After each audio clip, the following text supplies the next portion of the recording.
13장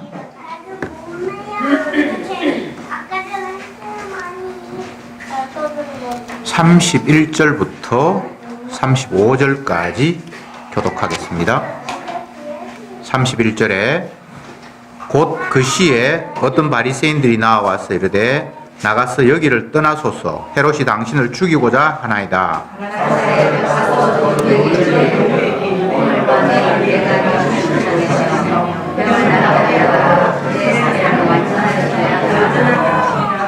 그러나 오늘과 내일과 모레는 내가 갈 길을 가야 하리니 선지자가 예루살렘 밖에서는 죽는 법이 없느니라.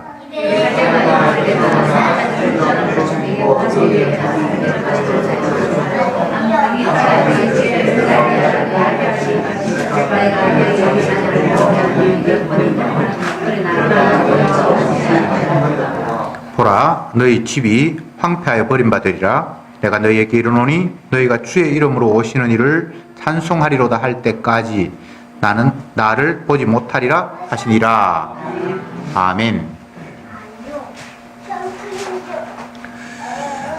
어떤 바리새인이 예수님께 뭔가를 이야기를 합니다.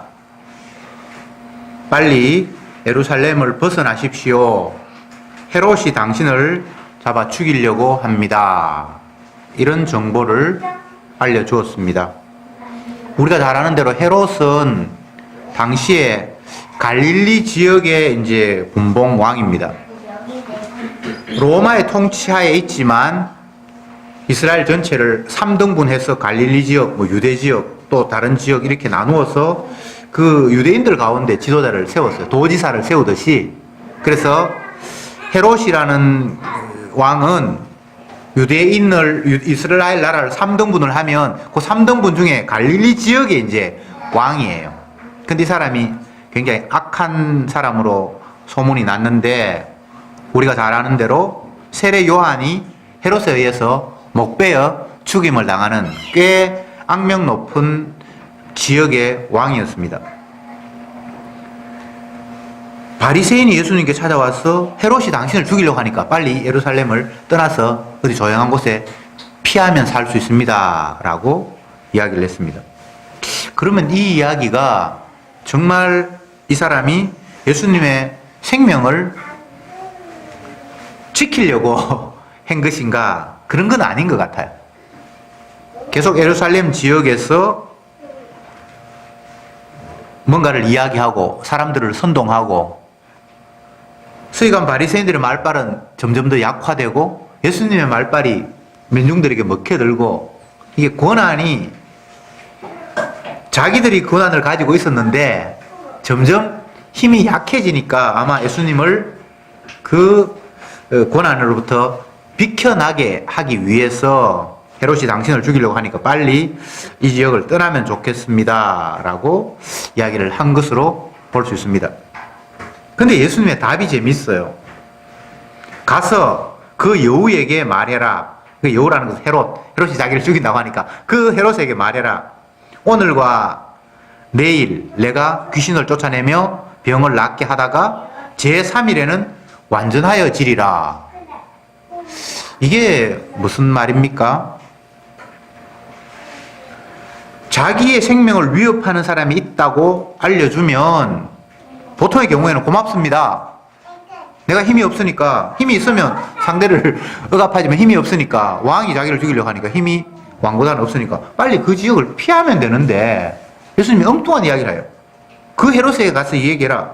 오늘 내일은 내가 귀신도 쫓아내고 병을 낫게 하다가 3일에는 내가 완전하여지리라.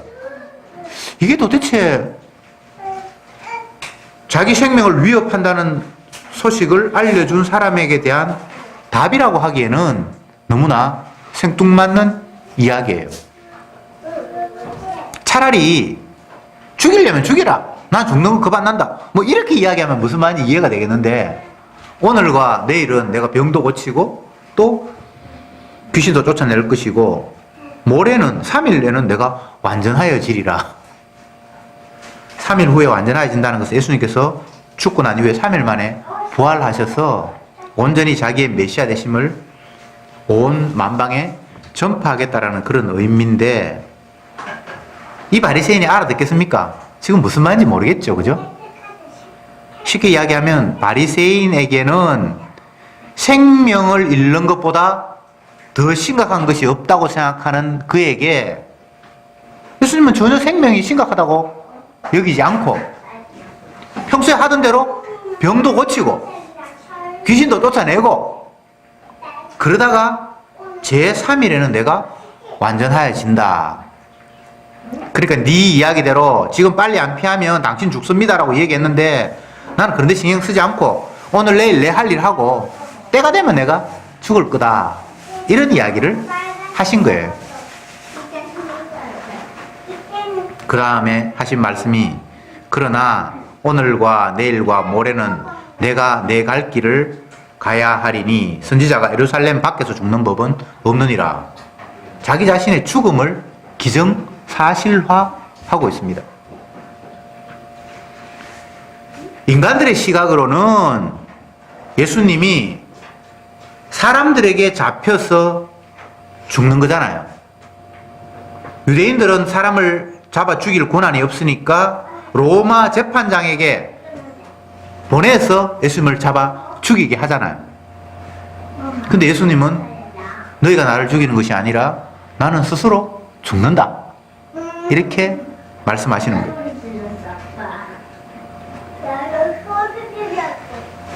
우리는 어떤 경우에도 주님이 스스로 죽는다고 인정할 만한 근거를 찾을 수가 없어요.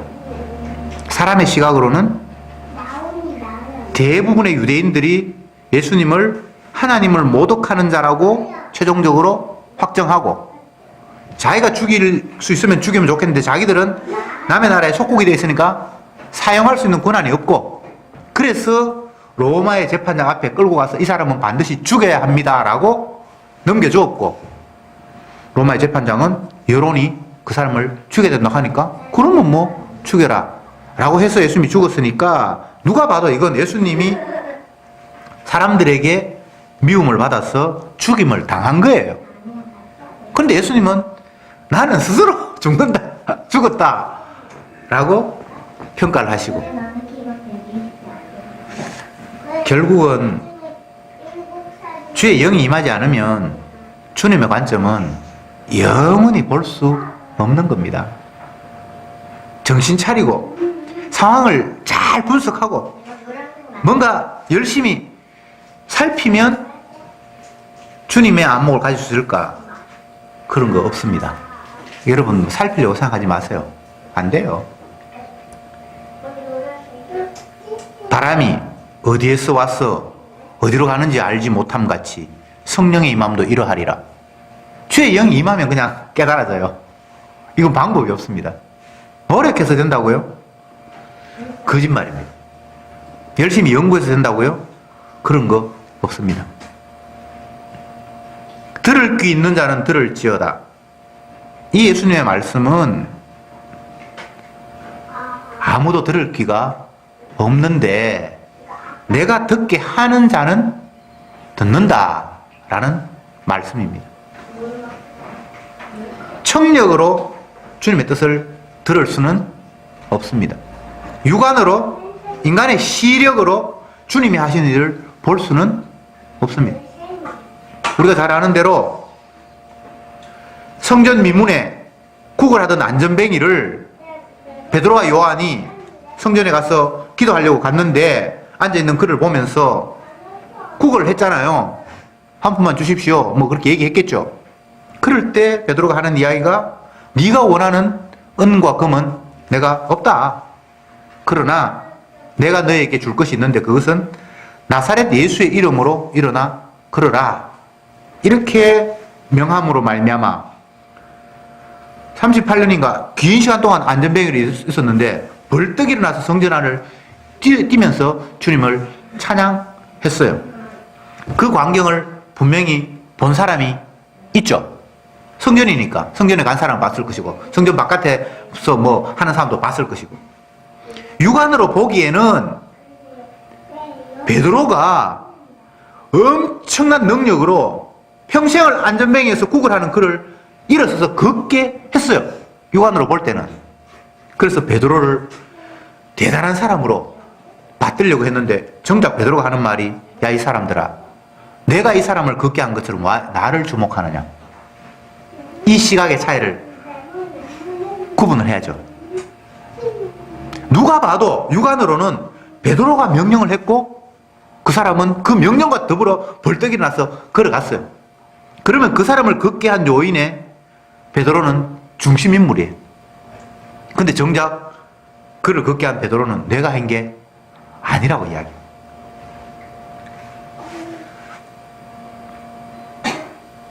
이 차이, 이건 비단 그 상태에서 그 환경 속에서만 일어난 차이가 아니라 세상을 살면서 계속 이 갈림길이 우리 앞에 놓여 있습니다. 이건 사람이 노력해서 인간이 정신을 집중해서 될 문제가 아니에요. 깨닫게 해주셔야만 깨닫는 거예요. 예수 믿는 사람은 왔다 갔다 해요. 제가 지난번에 설교 시간에 110V, 220V 왔다 갔다 트랜스처럼 전환이 된다라고 했는데 성도 아닌 사람은 하나밖에 없어요.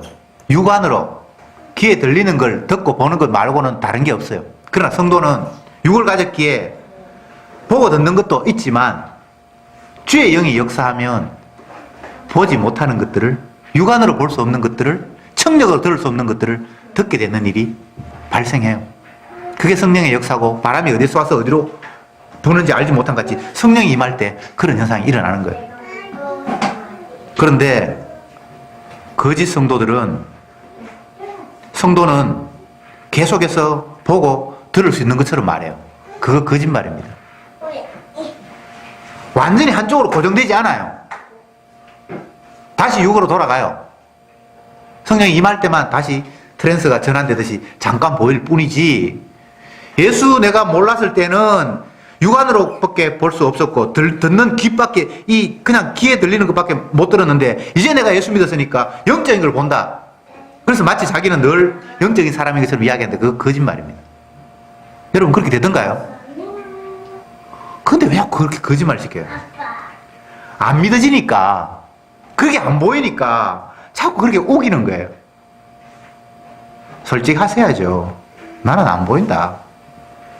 권사님 그렇게 말씀하셨는데 복음을 안다라고 듣고 난 뒤에 보니까 진짜 믿음이 없는 거라고. 그게 주님이 하신 일이에요. 믿음 없어요. 예수님 말씀하셨잖아요. 믿는 자를 보겠느냐. 그게 예수님의 말씀이잖아요. 사람들은 자기가 믿는다라고 하는 사람이 굉장히 많은데 주님 말씀은 내가 마지막 때 믿는 자를 보겠느냐. 믿는 자가 없다는 거예요. 그러니까 주님의 은혜가 깨달아지면 내가 불신자라는 것이 깨달아지는 게 주님이 깨닫게 하신 상태죠. 물론 애초부터 복음과 상관이 없는 사람, 나는 안 믿는다, 그거는 다른 거예요. 그거는 성도가 나는 믿음이 없다라는 그 이야기와 아예 자기는 예수님하고 상관이 없으니까 나 안 믿는다, 이 이야기는 다른 이야기입니다. 어쨌건 진짜 주님의 은혜가 오면 자기가 믿지 못한다는 사실을 비로소 깨닫게 되는 거예요. 그전에는 자기가 믿는 줄 알았죠. 예수님도 믿고 부활도 믿고 자기가 죽으면 천국 갈 수 있다라고 믿고 성경에 나오는 자기가 생각할 때 좋은 거 다 뽑아서 자기는 그거 믿는다고 우기죠. 근데 정작 성령이 오면 자기가 믿지 못한다는 사실을 발견하는 거예요. 주님은 당신 계속해서 예루살렘에서 얼쩡거리다가는 세례 요한처럼 헤롯에게 죽임당해. 빨리 이곳 피해야 돼. 라고 라고 이야기하는 서기관 바리새인들 향해서 나는 오늘도 내일도 내 할 일 해야 되는데. 그리고 하시는 말씀이 원래 선지자는 예루살렘 바깥을 벗어나는 법이 없어. 여기서 죽는 거야. 라고 말씀을 하셨다 이 말이죠. 만약 이 예수님 앞에 당신을 헤롯이 죽이려고 한다고 정보를 전해준 이 사람이 조금이라도 주님의 은혜에 부닥쳤다라면 이 말씀 앞에 굉장히 충격을 받았을 거예요. 아, 나는 죽음이 두려운데 그래서 당신 죽이려고 하니까 피해라는 이야기를 감사함으로 얼른 빨리 피할 줄 생각을 했는데 선지자는 예루살렘 밖에서 벗어나 죽는 법 없다. 난 여기서 지금 죽어야 된다고 이야기를 하니까 자기는 부활도 믿는다 그러고 바리새인은 부활을 믿었어요. 사두개인은 안 믿었지만 부활도 믿는다 그러고 했는데 자기는 죽는 거 두렵잖아요. 예수님 앞에 죽을 수 있어 라고 이야기하면 피할 줄 알았잖아요. 그런데 선지자는 예루살렘에서 죽어야 합당하다라고 이야기하는 그 예수님 말씀 앞에 와, 나는 부활도 믿는다고 했는데 진짜 내가 죽음을 제대로 이해하지 못했구나라고 깨달아져야 되는데 안 깨달아져요. 그냥 예수님이 이상한 사람이다, 저 완전히 또라이구만 이렇게 생각할 수는 있지만 주님의 이 말씀 듣고 아, 내가 그동안 부활을 믿는다고 했는데 정작 나는 죽음을 두려워했고 주님이 부활한다고 그랬는데 그 부활을 내가 믿지도 못했구나라고 인정을 하면 얼마나 좋겠습니까만 그런 깨달음은 그에게 없는 거죠. 구약의 선지자들의 면면을 보면 성전에서 죽임당한 사람이 굉장히 많아요. 왕이 제물 제사 드리려고 할 때 제사장 외에는 못합니다 라고 막다가 죽임을 당하는 선지자도 있었고, 예루살렘에서 성전 앞에 제사 드리는 그 환경 속에서 권력자들에 의해서, 복음을 모르는 사람들에 의해서 선지자가 많이 죽임을 당했어요. 그러니까 예수님이 그 노선으로 나도 예루살렘 성에서 죽어야만 마땅하다는 거예요. 그건 어떤 의미입니까? 이스라엘이 예수님을 알지 못하고 하나님의 뜻을 전혀 알지 못한다라는 것을 보여주는 거예요. 선지자가 하나님의 뜻을 전하는데 선지자를 죽이고, 예수님이 하나님의 아들로 이 땅에 오셨는데 그를 죽여야 한다면 이 이스라엘 백성들은 저주받아 마땅하다라는 이야기를 주님은 하시는 거예요. 일부에서 우리가 사사기 말씀을 살펴봤는데, 사사 삼손은 어릴 때부터 나시린으로 지정되어서 평생을 살았는데, 하나님의 사명을 받고는 그 사명이 자기의 욕망을 주체하지 못해서 이용해버리는, 공금을 사적으로 사용해버리는 그런 모습을 살폈습니다. 구원자라는 사람의 모습이 그 모양이에요. 그건 무엇을 이야기해 줍니까? 이스라엘 전체가 다 멸망받아 마땅한 완악한 죄인이라는 사실을 거듭거듭 확인시켜 주는 거예요. 예루살렘 성전, 하나님 앞에 제사 드리는 곳, 주님의 이름이 함께 하겠다고 하는 곳, 제물이 희생됨으로 말미암아 그들이 용서받겠다라고, 용서받을 수 있다는 사실을, 주님의 언약을 꽃피워서 활짝 보여주는 그 현장 속에서 선지자가 죽임당하고 하나님의 아들이 죽임을 당한다면 이스라엘 백성들은 저주받아 마땅한 자라는 사실을 더 이상 어떻게 변명할 수 없잖아요. 이스라엘이 그러할진데 이스라엘 아닌 사람은 볼 것도 없어요. 나실이라고 구별됐던 사사가, 삼손이 그러할진데 다른 이스라엘 사람들은 볼 것도 없어요. 그래서 세상 모두는 저주의 대상이고 심판의 대상이고, 하나님이 어떻게 심판하셔도 그 누구도 한 사람도 나를 왜 심판합니까? 라고 말할 수 없어요. 소돔과 고모라 성에 유황불로 심판하시겠다고 주님께서 말씀하셨을 때 아브라함이 뭐라고 이야기합니까? 그 큰 성에 혹시나 의인도 있을지 어떻게 압니까? 그러면 그 의인마저 죽어야 된다면 너무나 억울하지 않습니까? 근데 주님 말씀은 의인이 한 사람도 없다는 거예요. 이걸 저와 여러분들은 말씀을 통해서 확인받아야 됩니다. 내가 죄인일 뿐만 아니라 세상에는 그 누구도 주님의 심판으로부터 벗어날 자가 없어요. 믿는 자가 없어요. 자기 소유 없는 자가 없어요. 다 부자예요. 내 것. 나는 지지리도 가난하고 못 살고. 근데 주님 볼 때 그게 가난이 아니에요. 상대적으로 소유가 적을 수 있을지 모르지만 주님 볼 때는 그 가난한 자도 자기 자존심도 가지고 있고 뭔가가 있어요. 그래서 주님 볼 때는 그가 가난한 자가 아니에요. 정작 가난한 자는 예수님밖에 없어요. 나는 내 뜻을 이루려고 온 것이 아니라 아버지 뜻대로 나는 하기 위해서 왔다. 예수님은 자기 목적이 따로 없어요. 아버지의 뜻을 이루는 거예요. 그게 진정 가난한 자예요. 가난한 자는 복이 있나니 천국이 저희 것이며. 그럴 때 그 이야기 속에 가난한 자는 예수님만이 해당되는 거예요. 예수님의 나라가 천국이에요. 근데 감히 우리가 가난을 흉내내서 하나님 나라 가겠다. 그것 자체가 말이 안 되는 거예요. 성경적으로 볼 때. 그러면 어떡하는데요? 우리가 할 수 있는 일은 없어요. 성경이 계속해서 그 이야기를 하고 있는 거예요. 예수님이 이스라엘 백성들에게 하는 이야기가 서기관 바리새인들만이 아니라 헤로드 왕만 예수님을 죽이려고 하는 것이 아니라 이 죽음을 정보를 이야기하는 바리새인도 역시나 예수님을 죽이고 싶고 또 다른 유대인 백성들도 결국은 예수님을 그 예루살렘 성전을 중심으로 잡아 죽이는 일이 벌어져요. 그래서 누구도 구원 얻을 백성은 없고 하나님의 아들을 짓밟아 죽이는 것이 이 세상의 모습이다. 예수님이 덧붙여서 말씀합니다. 34절에 예루살렘아 예루살렘아 선지자들을 죽이고 네게 파송된 자들을 돌로 치는 자여 암탉이 제 새끼를 날개 아래 모음같이 내가 너희의 자녀들을 모으려 한 일이 몇 번이냐. 그러나 너희가 원치 아니하였도다.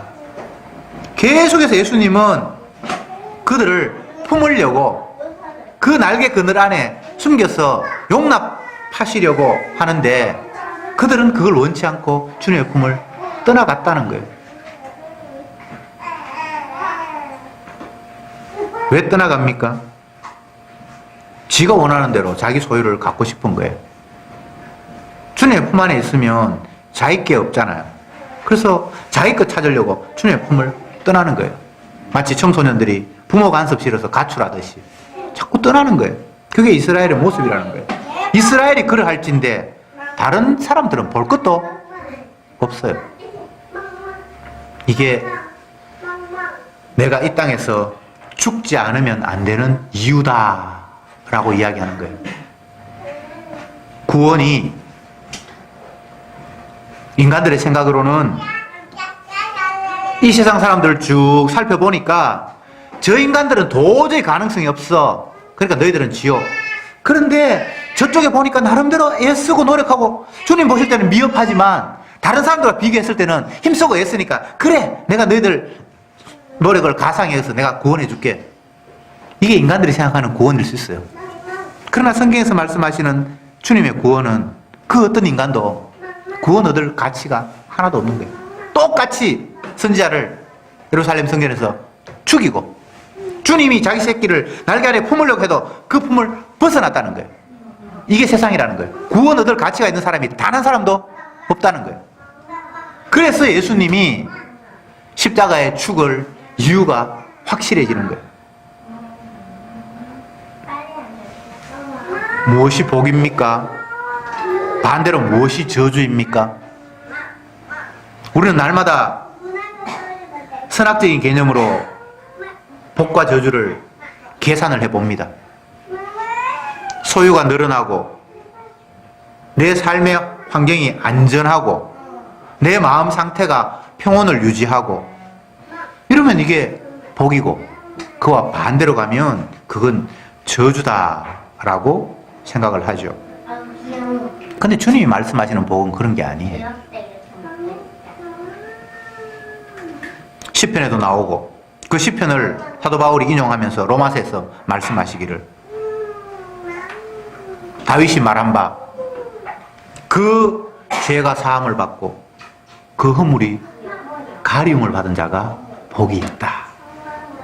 소유가 넉넉하고 내 마음이 편안해서 복이 아니고 죄가 있는데 허물이 있는데 그걸 주님께서 덮어 씌워버려서 그게 보이지 않는 자가 복이 있다고 하시는 거예요. 여러분 부자가 복이 아닙니다. 자녀가 성공했다고 복이 아니에요. 건강해서 오래 산다고 그게 복이 아니에요. 반대로 병들어서 골골한다고 해서 그게 저주가 아니에요. 죄와 허물이 가리워진 자가 복이 있다고 하면 저주는 뭡니까? 가림받지 못한 사람이. 죄를 짓는데 허물이 있는데 그거 덮어주는 사람이 없는 자가 저주받은 거예요. 죄 없는 자는 없습니다. 오늘 주님께서 말씀하셨잖아요. 헤롯만 죄인이 아니고요. 바리새인만 죄인이 아니고요. 이 당시에 있는 유대인 전체가 다 죄인이에요. 예수님을 잡아 죽이는 일에 한몫을 했어요. 그 유대인들이 그걸 했다면 이방인들은 당연히 그 나물의 그 밥이에요. 의인 없어요. 다 죄인이에요. 다 멸망해야 돼요. 소돔과 고모라 성에서 유황불로 태워질 때에 누구도 예외가 없어요. 그런데 그 죄와 허물의 가림을 받는 자가 이상하게 생기는 거예요. 노아 홍수 심판 때 물로 세상을 심판하리라. 내가 인간지었음을 한탄하고 더 이상 이들의 꼴 보기 싫어서 물로 심판하라고 했을 때 그 누구도 심판에서 예외될 만큼 착한 사람 없어요. 어떤 사람은 노아가 착하다고 했는데 안 착하다라는 사실을 노아 홍수 심판 끝나고 난 뒤에 보여주잖아요. 술 취해가지고 개판 치잖아요. 그 모습 속에 그들이 착해서 구원 얻은 것이 아니라는 사실을 이야기해 주잖아요.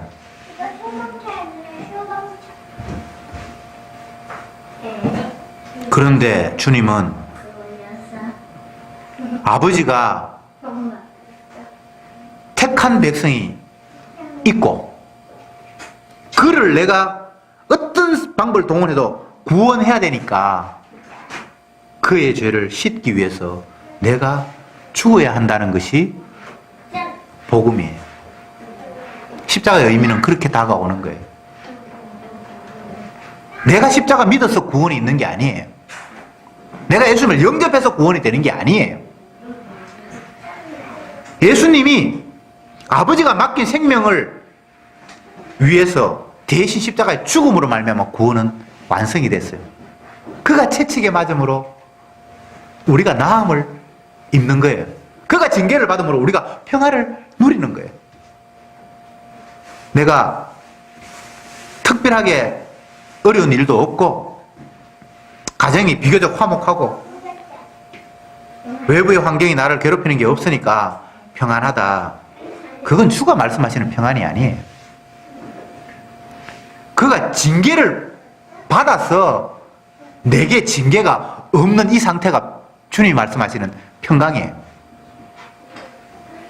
죄와 허물이 사함을 받는데 그냥 우리 죄가 보기 싫어서 하나님이 덮어 씌우는 식으로 우리의 죄와 허물을 가리는 게 아니에요. 자기가 죄를 다 뒤집어 쓰고 저주를 받음으로 말미암아 우리의 허물을 가리는 식으로 주님은 자기 백성을 구원하시는 거예요. 그래서 구원받은 자는 한마디로 주님의 은혜를 감사합니다. 나를 대신해서 흘리신 피가 나를 깨끗게 했군요라는 이 고백 외에 다른 고백은 나올 수 없습니다. 주님은 나를 사랑하셔서 나를 위해서 십자가에 피를 흘리시다고 하셨는데 감사합니다. 죄 용서만 필요한 거 아니고요. 내가 이 땅에 살다가 보니까 명예도 좀 있어야 되겠고요. 물질도 좀 있어야 되겠고요. 건강도 좀 있어야 되겠는데 이것도 주시죠. 이게 복음 모르는 사람들이 주님 앞에 구하는 내용입니다.